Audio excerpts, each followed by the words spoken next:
energy on either end of the floor. How did you feel, at least on that side of it today? Yeah, I thought it was a little bit better. I thought overall pretty good, actually. Yeah. I think I mentioned the other day, as soon as you kind of focus in on one thing, there's something else that pops up. So we took care of the ball. We got 22 more shots. We got to the free throw. We just didn't make shots. Yeah. So overall, I'll live with that.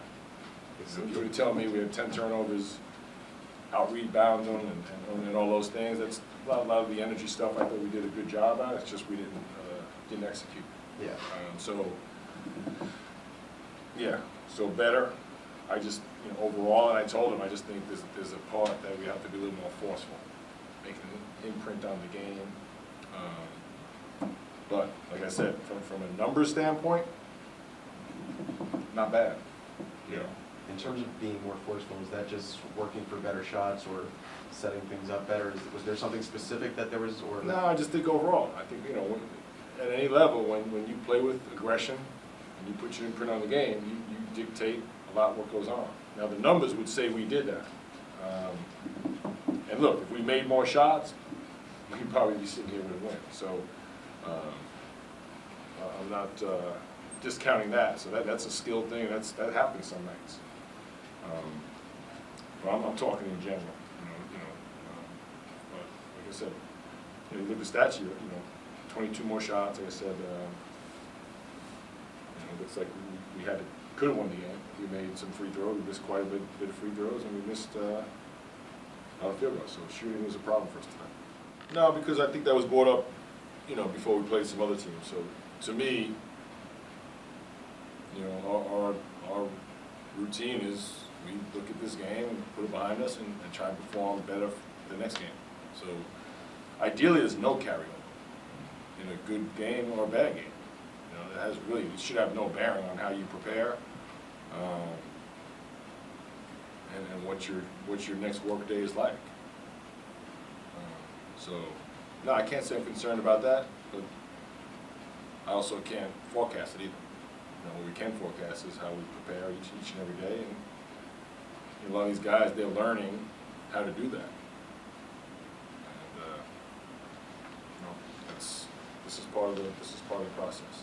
Are your younger players still figuring out how hard you have to play to win at this level? No question. Absolutely.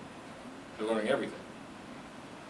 Is it, how steep a learning curve is that? How soon do you envision them getting a hold of it?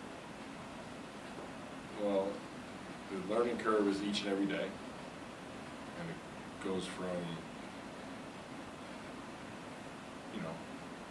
the night before rest, how you warm up, how you tie your shoelaces, how you breathe, all those things. That's what they're learning. They're trying to find their way through college basketball.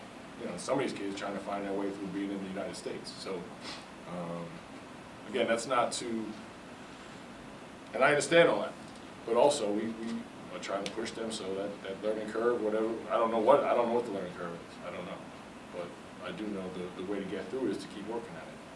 When you're 18 or 19, whatever your tough subject in college was the learning curve for that, to get, to master that, trying to figure that whole high school to college, whatever that stuff that goes on, I don't think it's much different. It's just they're doing it, in public. Obviously, most of these guys, when you're on a high school team, the level that they're at, they're winning all the time. Now they've had a couple losses in a row. You said you can't forecast it, but is there anything you can do to kind of just get them through the stage of losing a couple and entering a tough stretch now, or is that something they kind of just have to go through themselves? We've done that already. We've lost a couple already. We've come back and played pretty well. And again, I'm not quite sure the performance before really had dictated anything, but like I said, these guys have what?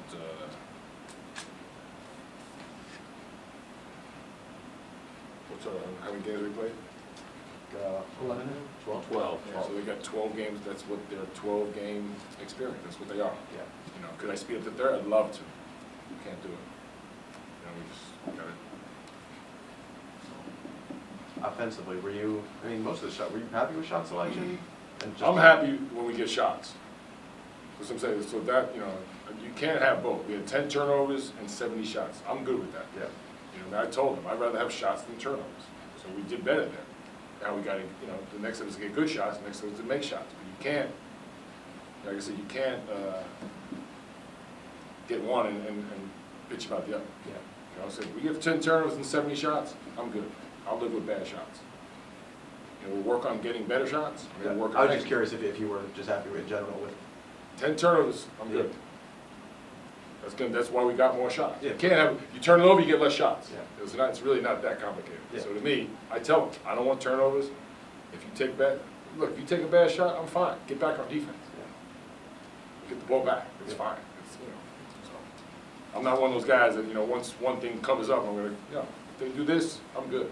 We'll make shots. I'm not worried about it. No, I was more curious just the flow of the offense, if you just like. Now, what I these want, numbers. yeah, I would like, but that's part of this whole process. Yeah. So we got the first thing first, we do a little bit better today in that area. You know, I think we do that consistently, we'll find better shots and we'll get more flow. Yeah, When you give it the ball all the time, there's no flow there. of course.